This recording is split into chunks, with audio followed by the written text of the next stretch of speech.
ഇന്ന് നമുക്ക് നല്ലൊരു ചെമ്മീൻ മസാല ഉണ്ടാക്കിയാലോ. അപ്പോൾ എങ്ങനെ ഉണ്ടാക്കി നോക്കാം. വീഡിയോ ഇഷ്ടപ്പെട്ടാൽ സബ്സ്ക്രൈബ് ചെയ്യുക. എല്ലാവരും ഉണ്ടാക്കി നോക്കി അഭിപ്രായം പറയാം. അപ്പോൾ ആദ്യം നമ്മളൊരു 10 കാശ്മീരി മുളക്, ഒരു 5-6 കാഷ്യൂനട്ട് എന്നിവ വെള്ളത്തിലിട്ട് ഒരു അരമണിക്കൂർ മാറ്റി വെക്കണം. പിന്നെ അതേസമയം നമുക്ക് 1 സ്പൂണ് മല്ലിപ്പൊടി, 1 സ്പൂണ് കുരുമുളക് പൊടി, 1 സ്പൂണ് ചെറിയ ജീരകം, വലിയ ജീരകം എന്നിവ നന്നായി വറുത്ത് ഇതൊക്കെ വറുത്ത് മാറ്റി വെച്ചതിന് ശേഷം ഇതൊക്കെ ഒരുമിച്ചിട്ടൊന്ന് നന്നായി ഫൈൻ പേസ്റ്റാക്കി എടുത്ത് മാറ്റി വെക്കണം.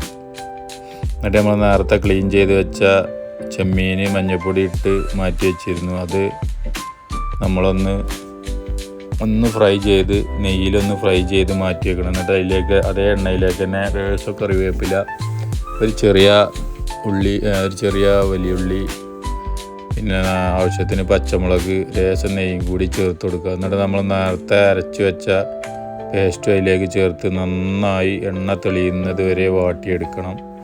എന്നിട്ട് അതിലോട്ട് നമ്മൾ നേരത്തെ മാറ്റി വെച്ച ചെമ്മീൻ ചേർത്ത് നന്നായി മിക്സ് ചെയ്ത് ഒരു 10 മിനിറ്റ് മൂടി വെച്ച് നമുക്ക് ഉപയോഗിക്കാവുന്നതാണ്.